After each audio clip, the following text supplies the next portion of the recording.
Oke, Kak Dewi, menurut Kak Dewi ada nggak sih unsur mistis di balik tol Cipularang kilometer 92 yang sering makan Sebenarnya kalau kita berbicara mengenai mistis itu balik lagi believe it or not ya, percaya atau enggak itu semua dari kita masing-masing.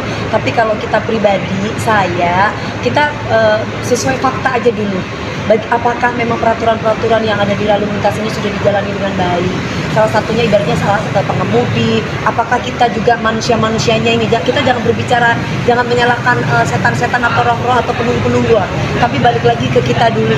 Kitanya ini sudah bisa nggak safety buat diri kita dan juga kendaraan kita? Kita sudah mematuhi peraturan nggak?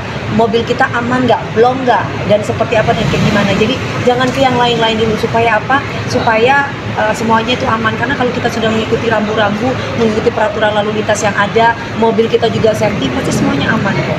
Mami mungkin sebagai orang yang sering berpergian ya Mami ya, terkait pekerjaan, punya boundary sendiri gak sih mungkin ke supir, ke mobil untuk menghindari hal-hal seperti itu? Kan kadang kita udah hati-hati tapi orang lain gak hati-hati di jalan gitu. Iya gini, kalau aku pribadi ya bismillah kita niatin dengan baik dan orang-orang aku harus bekerja sesuai dengan SOP.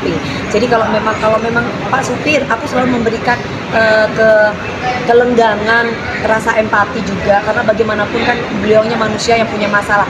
Sometimes namanya supir kadang-kala mungkin capek, aku bilang terbuka aja ya Pak, kalau capek lebih baik kita istirahat dulu.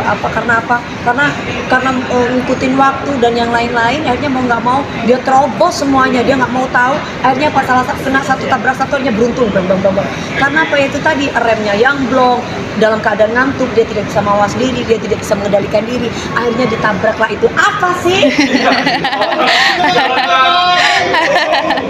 Ya kayak gitu. Jadi aku punya SOP sendiri untuk karyawan aku. Jadi aku tidak pernah memaksakan mereka untuk bekerja yang maksimal. Tetap bekerja maksimal, tapi kalian juga harus curhat. Kalau memang ada apa-apa terbuka. Kita pun juga mengerti kok. Nggak langsung tiba-tiba orang disuruh bekerja tapi dia ada masalah, akhirnya dia tidak mau cerita, akhirnya mau nggak mau dia nggak konsen, dia nggak fokus, dan akhirnya saking banyaknya masalah dia tidak bisa istirahat, tidurnya kurang, terus kemudian dia nggak ngecek mobil karena udah hilang fokus ya, nggak ngecek mobil apakah mobilnya dalam keadaan safety, remnya benar atau mesin-mesinnya benar, akhirnya nggak dicek, akhirnya terjadi kecelakaan di jalan. Kalau Kak Dewi sini pernah nggak ngerasain kejadian yang aneh yang ketika melewati tol Cipularang terutama di kilometer 90-an, entah tiba-tiba merinding atau apa? Kalau itu sih, kalau aku nggak pernah sih Mas. Intinya bismillah, segala sesuatu dimanapun tempat itu pasti ada penunggunya. Balik lagi semuanya harus letakkan Tuhan buat kita dimanapun itu berada. Kecelakaan tidak akan mungkin terjadi kalau misalkan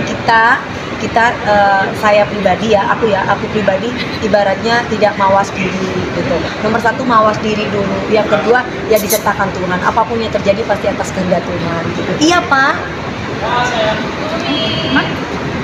Oke, makasih Mami. Makasih ya, Kak. Makasih banyak Mami.